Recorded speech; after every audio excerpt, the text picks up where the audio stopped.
한국 사회에서 보면은 크리스찬들을 종종 무시하는 모습들을 볼 수 있습니다. 왜 교회를 다니냐, 교회 다니는 사람들이 어떻게 그렇게 행동할 수 있느냐라는 이야기들을 종종 하면서 교회가 있으면 안 되는 것처럼 그렇게 이야기하는 사람들도 있습니다. 그러나 한 30년 전만 해도 한국에서 이 크리스찬이라고 하면 존중받는 사람들이었습니다. 사회의 중요한 곳에 크리스찬들이 있었고, 그들이 또 많은 영향력을 주어서 한국 사회가 발전하고 좋아지게 되었던 것입니다.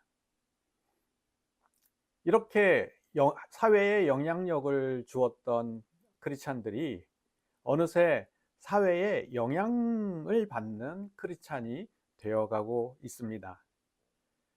교회가 사회에 영향을 줄 때는 크리스찬도 같이 영향을 주면서 살았지만, 반대로 사회가 교회에 영향을 주는 그러한 상황에서는 크리스찬도 힘을 잃어가고 있는 듯 보입니다. 이러한 상황들 속에서 가장 중요한 것이 있다라고 말씀드리면은, 구별된 삶을 사는 크리스찬을 통해서 점점점 더 교회가 또 영향력이 있고, 또 그 교회의 영향력을 통해서 또 사회에 영향을 주는 그러한 크리스찬들이 많이 나왔으면 좋겠다는 생각으로 오늘 말씀을 준비했습니다. 오늘 말씀 제목은 구별된 삶이란 제목으로 말씀을 전하려고 합니다. 첫 번째, 어떻게 구별된 삶을 살 수 있을까요? 로마서 12장 9절 말씀을 보겠습니다. 사랑에는 거짓이 없다고 말합니다. 거짓이 없는 삶을 살아야 구별된 삶을 살 수 있습니다. 거짓이 없는 삶을 살려고 하면 악을 미워하고 선에 속하여야 합니다. 이 선에 속한다는 뜻은 선을 붙들라는 뜻입니다. 선을 붙들어야 거짓 없는 삶을 살 수 있습니다. 그리고 거짓 없는 삶을 살아야 구별된 삶을 살 수 있게 됩니다. 여기서 이제 이 선을 붙들라라고 하는 이야기는 거짓 없는 삶을 살라는 뜻이기도 합니다. 말과 행동이 일치하는 삶, 그러한 삶이 거짓 없는 삶을 사는 방법인 것입니다. 그럼 어떻게 거짓이 없는 삶을 살 수 있을까요? 라고 이야기할 때 악을 미워하라 라고 말합니다. 악을 미워해야 거짓 없는 삶을 살 수 있는 것입니다. 그러면 어떻게 악을 미워할 수 있을까요? 야고보서 4장 8절 말씀을 보겠습니다. 하나님을 가까이 하려면 두 마음을 품지 말아야 한다고 합니다. 두 마음을 품으면 성결하지 못한다고 말합니다. 이 말씀은 한 마음을 가져야 성결하게 되고, 성결한 마음을 가져야 악을 미워하게 된다는 뜻이기도 합니다. 두 마음을 가지면 악을 미워할 수 없습니다. 왜냐하면 두 마음은 섞여진 마음이고, 섞여진 마음은 성결하지 못한 마음이기 때문입니다. 물에 검정 잉크를 한 방울 섞으면 그 물이 검적게 변하는 것을 볼 수 있습니다. 깨끗한 것에 무엇이 섞이면 더럽게 되는 것을 물질적으로 그 현상을 볼 수 있는 것입니다. 이렇게 마음이 성결하다라는 것은 한 마음을 이야기하는데, 한 가지 의지를 가지고 산다는 뜻이기도 합니다. 일반적으로 사람들은 두 가지 의지를 가지고 살게 됩니다. 하나는 자기 육신적인 의지, 육신에 따라 살고자 하는 의지이고, 다른 하나는 하나님의 뜻에 따라 살고자 한 의지입니다. 이 두 가지 의지가 섞여 있으면 어떻게 되냐 하면은 손이 더러워진다고 말합니다. 여기 손은 행동을 말합니다. 행동이 더러워진다는 뜻이기도 합니다. 그런데 이렇게 행동이 더러워지면 하나님과 가까이 할 수가 없게 됩니다. 그러나 한 마음을 가지면 악을 미워하게 됩니다. 왜냐하면 마음이 성결해지기 때문입니다. 마음이 깨끗해지기 때문에 한 마음을 가지면 더러운 것을 싫어하게 되는 것입니다. 만약에 두 가지 의지, 거기에서 육신적인 의지가 섞여서 하는 행동은 아무리 좋은 행동, 아무리 거룩한 행동 같이 겉으로 그렇게 보여도 그것은 악한 행동입니다. 더러운 행동이란 뜻입니다. 왜냐하면 성경은 한 마음으로 한 행동, 그 행동이 깨끗하다고 말씀하기 때문입니다. 여기서 손을 깨끗하게 하라라는 것은 한 마음을 가지고 그 행동을 깨끗하게 한 가지 의지를 가지고 행동하라는 뜻이기도 합니다. 그런데 이 사회는요, 두 마음으로 살라고 말합니다. 무대 위의 삶과 무대 뒤의 삶이 다르게 살아야 한다고 말합니다. 이러한 사회 현상을 사회학자 얼빈 골프만은 개인의 삶을 연극의 관점에서 비유했습니다. 학교나 직장, 사회에서 맡은 다양한 배역의 역할을 하다 보면 무대 뒤에서 뒤의 집과는 다른 역할을 하기 때문에 두 마음, 가면을 쓰고 산다고 말하고 있습니다. 밖에서는 가면을 쓰고 집에서는 가면을 벗고 사는 것입니다. 두 마음을 가지고 사는 것이고 두 가지 생각을 가지고 산다는 뜻이기도 합니다. 근데 이렇게 사회에 다양한 배역에 맞는 역할을 하다 보면은 여러 가지 다른 생각들을 많이 하게 됩니다. 다양한 생각들을 하게 되면 한 마음으로 살기 어렵게 됩니다.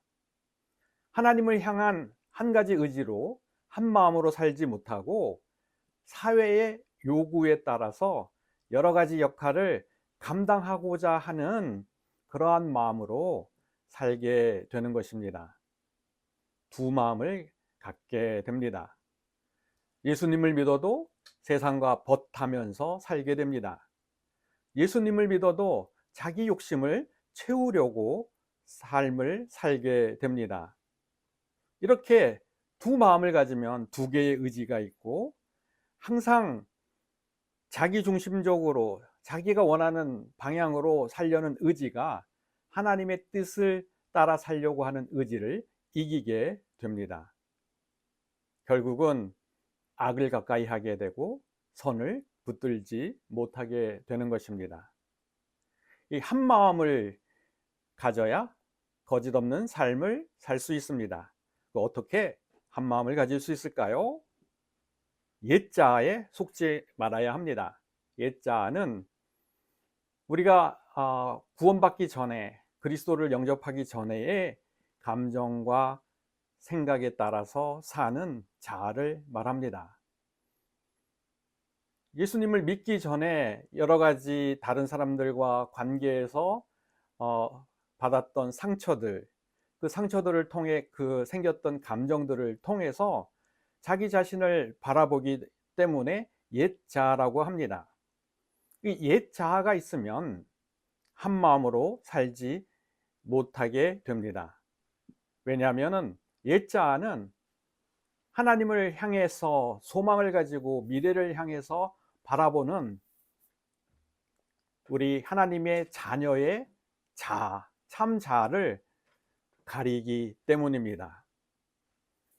세상을 바라보더라도 옛자의 모습으로 나를 바라보고 세상을 보고 이해하고 해석을 하게 되면은 자연적으로 두 마음을 갖게 됩니다. 왜냐하면은 그 마음 속에 그래도 나는 하나님을 바라보고 살아야 되는데 라는 의지가 있어도 그 의지가 밖으로 드러나지 못하고 행동으로 이어지지 못하게 되기 때문입니다. 그래서 한 마음을 가지려면 거짓 자아를 버리고 새로운 자아, 성경적 가치관, 성경적 정체성을 가지고 바라봐야 한 마음으로 행동하게 되고 한 마음으로 행동해야 구별된 삶을 살게 됩니다. 저희들 모두 구별된 삶을 살기를 축원합니다. 두 번째로 어떻게 구별된 삶을 살 수 있을까요? 로마서 12장 14절 말씀을 보겠습니다. 박해하는 자를 축복하라 라고 말씀하고 있습니다. 구별된 삶을 사는 사람은 다른 사람들을 축복하는 삶을 살게 됩니다. 자기에게 잘해주는 사람뿐만 아니라 자기를 박해하는 사람도 축복하는 삶을 살게 됩니다. 여기 박해라는 것은 핍박하다라는 뜻입니다. 이 핍박이라는 것은 권력이나 힘 있는 사람이 다른 사람들에게 육체적, 물질적, 정신적 고통을 주고 괴롭히는 것을 말합니다. 그렇게 괴롭혔던 사람들도 축복하라는 뜻이기도 합니다. 이렇게 축복하는 삶을 살게 되면은 구별된 삶을 살게 되는 것입니다. 창세기 4장 19절에서 14장 19절에서 20절 말씀을 보겠습니다. 아브라함이 그 멜기세덱으로부터 축복을 받는 말씀입니다. 그리고 아브라함이 멜기세덱에게 10분의 1을 11조를 바치는 말씀입니다. 아브라함은 하나님의 복을 받은 사람이고 하나님의 축복을 받은 사람이 다른 사람들을 축복할 수 있습니다.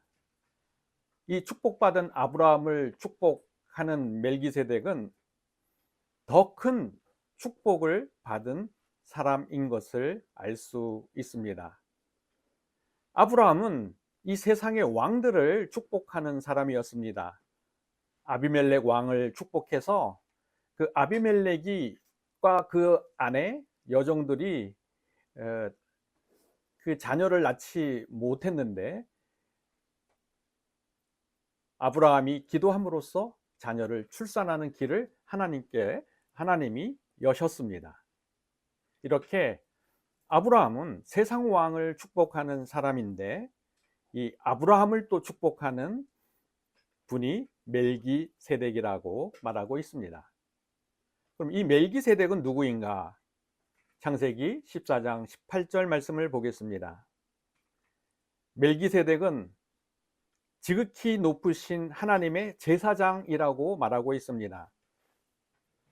아브라함은 땅의 반열을 따른 제사장이지만 멜기세덱은 하늘의 반열을 따른 제사장이라고 합니다. 하늘의 반열을 따른 제사장이면서 가장 지극히 높으신 하나님의 제사장이라고 멜기세덱을 소개하고 있습니다. 히브리서 7장 17절을 다시 한번 17절을 보겠습니다. 증언하기에 내 영혼이 멜기세덱 반차를 따르는 제사장이라 하였도다. 예수님께서 멜기세덱 반차를 따른 제사장이라고 말합니다. 이 예수님은 멜기세덱의 현현이라고 멜기세덱은 예수님의 구약에 나타난 모습이라고 말하기도 합니다. 예수님께서 하늘에 지극히 높으신 제사장이라고 말씀하고 있는 것입니다. 베드로전서 2장 9절 말씀을 보겠습니다. 너희는 왕 같은 제사장이라고 말하고 있습니다. 크리스찬은, 성도는 예수님의 반차를 따른 왕 같은 제사장이라고 말하고 있습니다.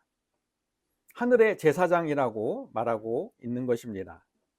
이렇게 하늘의 제사장들은 세상의 사람들을 축복하면서 살아야 한다고 말씀하고 있는 것입니다.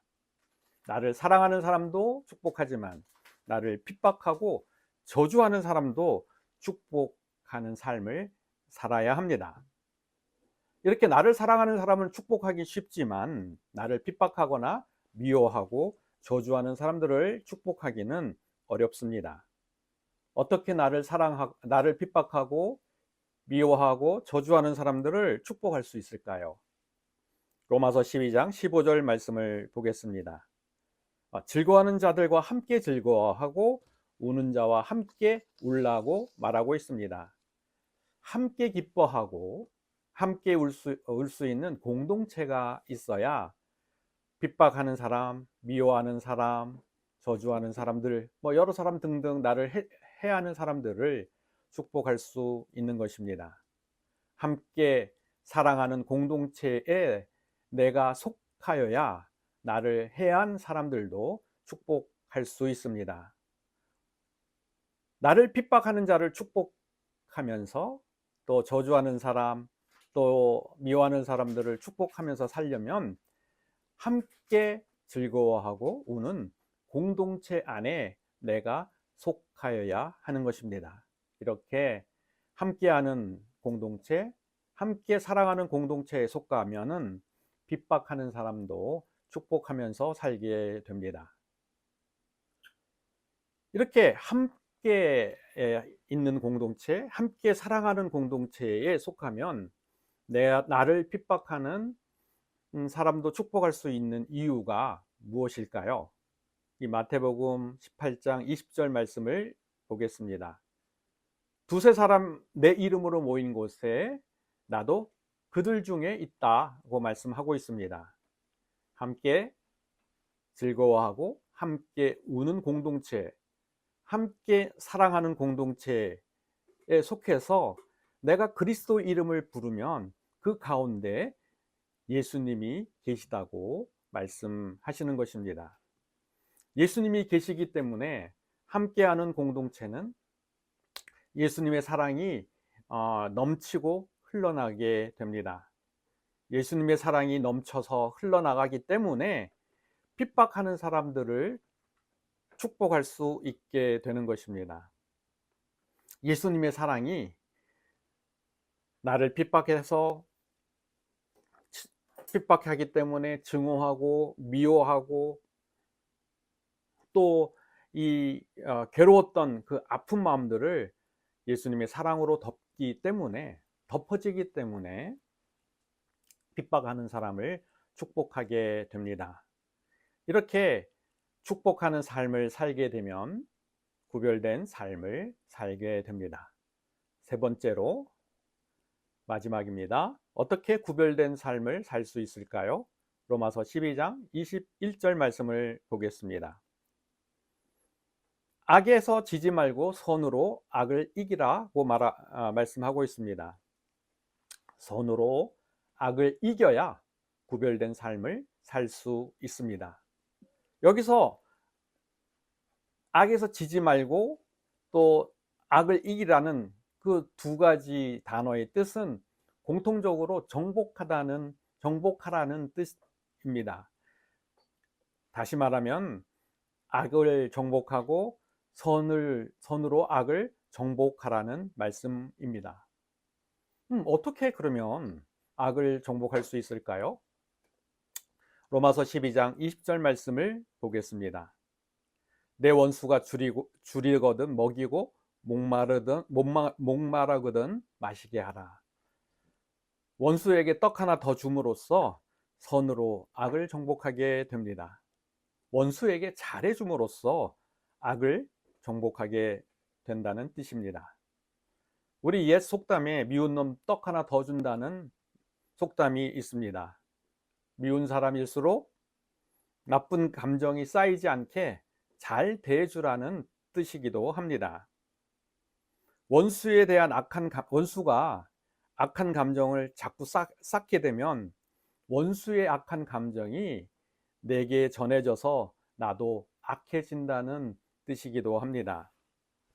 원수와 같이 악한 마음을 갖지 않게 하기 위해서 원수를 잘해주라고 말씀하고 있는 것입니다. 사울은 다윗을 죽이려 했습니다. 다윗은 자기를 죽이려고 했던 사울에게 잘 대해 주었습니다. 사울을 2번씩이나 죽일 기회가 있었는데 사울을 죽이지 않고 살려 두었습니다.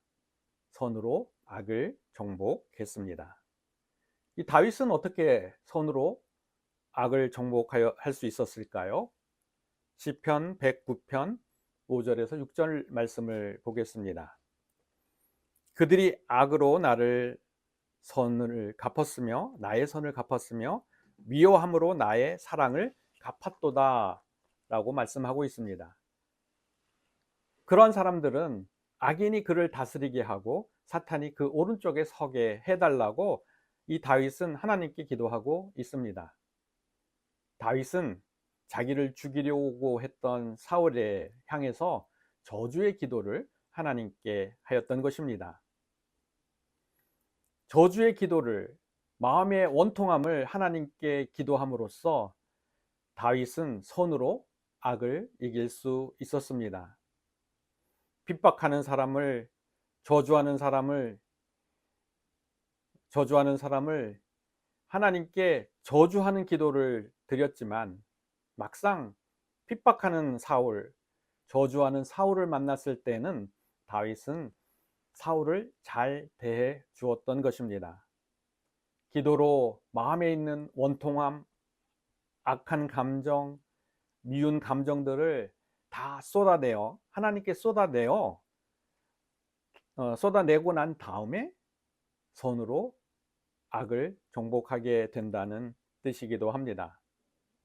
예수님께서도 선으로 악을 정복하셨습니다. 예수님은 자기를 증오하고 미워하고 죽이던 사람들을 용서하셨습니다.